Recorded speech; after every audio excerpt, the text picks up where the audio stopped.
host, Karla Nivens. Hi, everyone. My name is Karla Nivens. I am your host for Every Heart, Every Woman. Our show is a partner with Love Ministries, which is a 501c3 nonprofit organization. Get to know all the information about Love Ministries as you head to their website. Just go to loveministriesbuilds.org.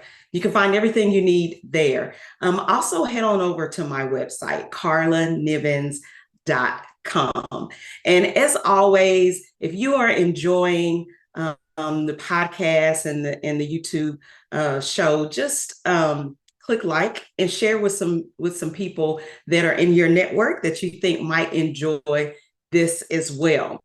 I want to talk to you today about something that is, I think it's kind of small, but sometimes we forget to do this and we forget how important it is for our lives and for our well-being. And as leaders, how important it is to do this so that we can continue moving forward in life. I want to talk to you about thankfulness. Again, right? We kind of all know that, yes, of course, Karla, we should be thankful. But let's take a deeper dive just for a couple of minutes about something that I think as leaders should be in your tool bag. Let's look at Luke 17:11-19. Now, on his way to Jerusalem, Jesus traveled along the border between Samaria and Galilee. And as he was going into a village, two men who had leprosy met him. They stood at a distance and called out in a loud voice, "Jesus, Master, have pity on us." Now, let's just take a pause right there, because we know that when we read scripture, we shouldn't just, read through, gloss over everything. Let's kind of take some notice of what is going on. Number one, these men had leprosy, which is a skin condition, and which, is, when I think of this was on their skin, you know how important our appearance is and how much money we spend on our products and making sure that our outward appearance looks exactly so. Well, these men had leprosy. None of that was going to heal it. And the priest in the village was the one that had to say, okay, you're healthy, so you could be around people, or you have leprosy and you need to stay away from everyone. In fact, if someone comes close to you, you got to let them know that they need to stay away from you so they don't catch this. And as we think about that, we can all think about people in our lives who we should take notice that they're kind of out on the fringes. They are the people that don't have the close proximity to everyone else. Maybe people who maybe have less money than we do, or people who have some kind of difference about their life or their appearance, or they have the mental setback that they are somehow different from what we are. So they stay back, right? This is kind of what this was. These people were not allowed to be in close proximity and in relationship with everyone. But they see Jesus, and so from far away, they have the wherewithal to say, "Jesus, Master, have pity on us." And when Jesus saw them, the scripture says, he said, "Go show yourselves to the priest." And as they went, they were cleansed. A pause again. And the first thing I thought when I read this, okay, wait, Jesus, I'm coming to you. Why are you telling me to go to the priest? Who would be that person to ask some questions? Just a minute. I need you to heal me. You see me standing all the way back out here yelling. I need the healing power from you before I do what you are telling me to do. But scripture says they went on, and truly enough, as they went, they were cleansed. So as they followed what the Lord asked them to do, they were healed, right? And that was another lesson for me. What are the areas in my life that I'm saying, wait just a minute, I need to see the evidence before I listen to your word. I need some other information here. When I go to this priest, he's the one that told me to stay away from people because I have leprosy. What's the guarantee that if I just listen to what you're saying and do what you're saying out of belief, that when I go, my situation is going to change? That's a lesson for us. Let's continue to listen to the voice of the Lord, to read scripture, to do what he is leading us to do. And a lot of times, in that obedience, we find that we change, that we are changed. So as they go, they were healed. One of them, when he saw he was healed, came back praising God in a loud voice. And in fact, scripture says he threw himself at Jesus' feet and thanked him. And he was a Samaritan. So here is where we find out that he was a Samaritan, which, those are the people from the other side of the track in the first place. And he also had leprosy. So he's really one of those who were really far off. But he had the opportunity, as we look at this, to come back and now be in close proximity to Jesus. He was able to come close, bow down at his feet, and thank him. So I know you may be thinking, Karla, is this another topic that you're reminding us to worship? Of course I am. I'm me. So I am always reminding you to do that.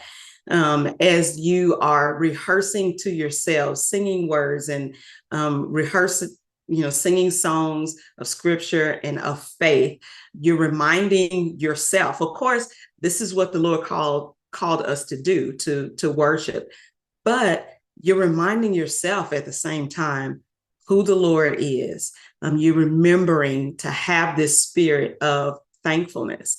And the spirit of thankfulness, I don't know for you, but for me, even if the situation doesn't change, when I slow down a little bit just to say, Lord, thank you for the things in my life that are grand, that are going well, the things that I am experiencing a mountaintop moment right now. Sometimes your situation doesn't change, but it causes you to turn around, causes your focus to kind of turn and not really have your eye on every single problem, big or small, that you're facing right now. It kind of pumps you up with that faith that God is a healer and that God is with you and that God has always been faithful to you and he's walking with you right now. Thankfulness kind of reminds you of those things. And then Jesus asked, were not all 10 cleansed? Where are the other 9? He has no one returned to praise, to give praise to God except for this foreigner, this Samaritan. Then he said to him, rise and go. Your faith has made you well. Now, I'm going to tell you, I thought the reason I'm in this mind of thankfulness is because I have read this book called Trouble the Water. It is by Rebecca White-Bruff. And I got back into it this week. I'm doing a deep dive into this book because I'm teaching a class on it this coming Tuesday. It's a 4-week class. And if you'd like to join me, you can hop on hpumc.org.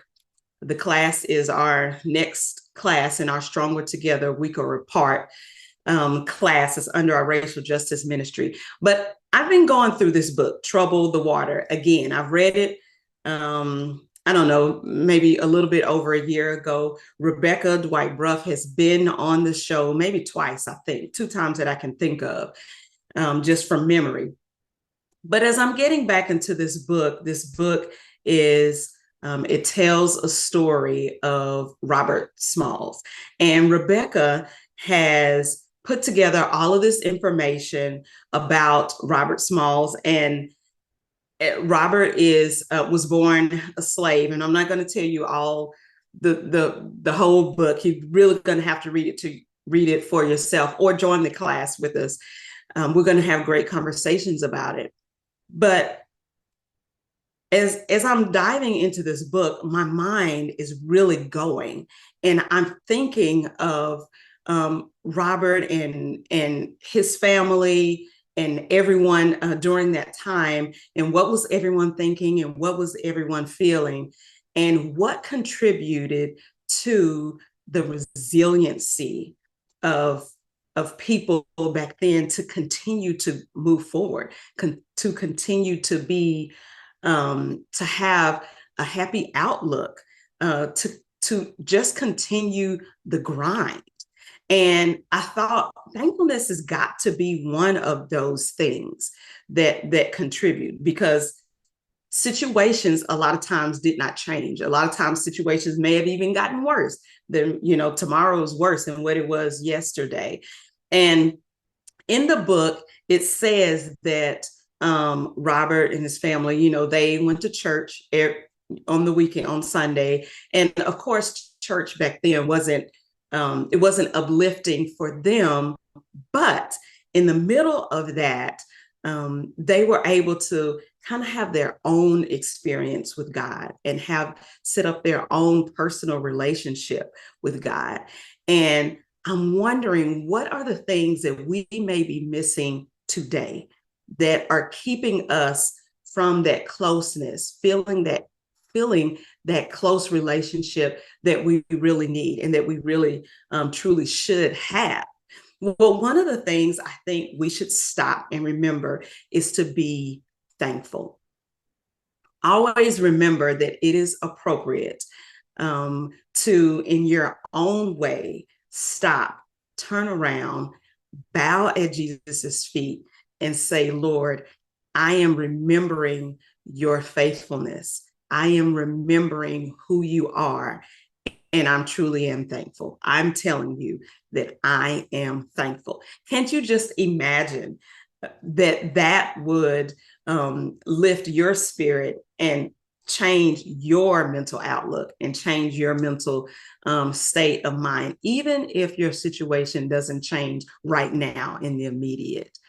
You can change, and you can instead rehearse all the things that are going wrong, because we all have things that are spiraling out of control in our lives. Instead, rehearse over yourself who the Lord is and remember his faithfulness. So that is just a little small thing that I am thinking about today, that I want to remind you that leaders should always remember to be thankful. Well, there's one other thing that I want to let you know about that's coming up for me. I'm speaking at Ignite Women's Summit. It's called Ignite Women's Summit 2023.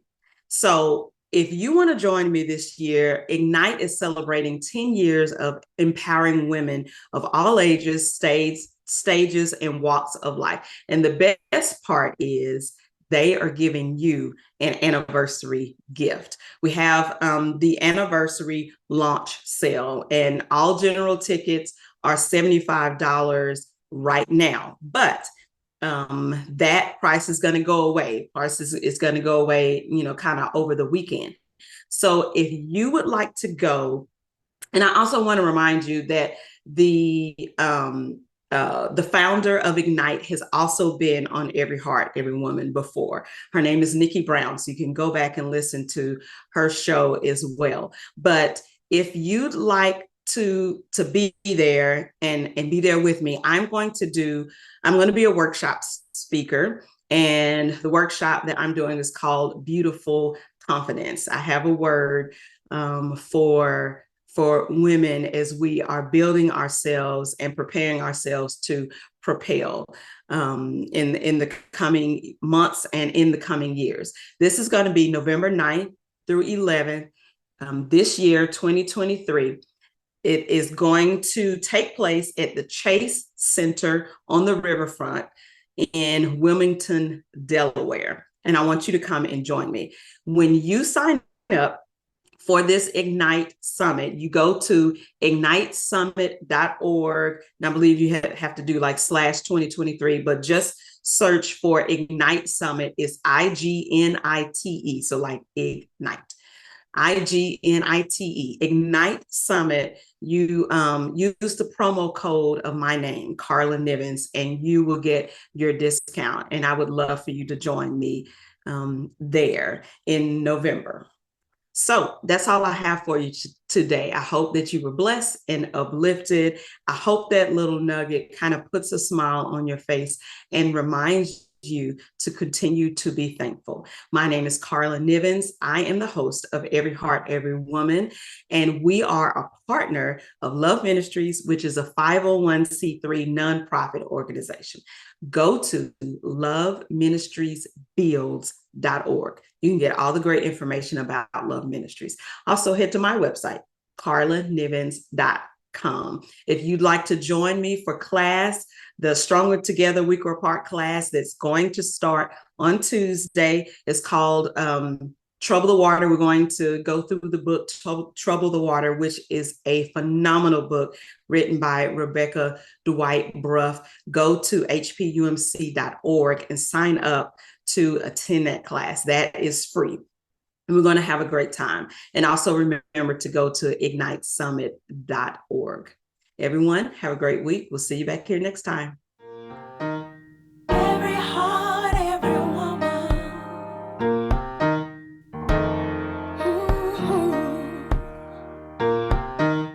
Every heart, every woman.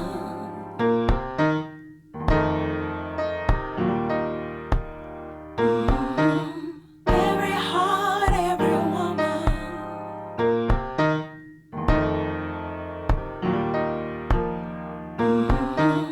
Every heart, every woman.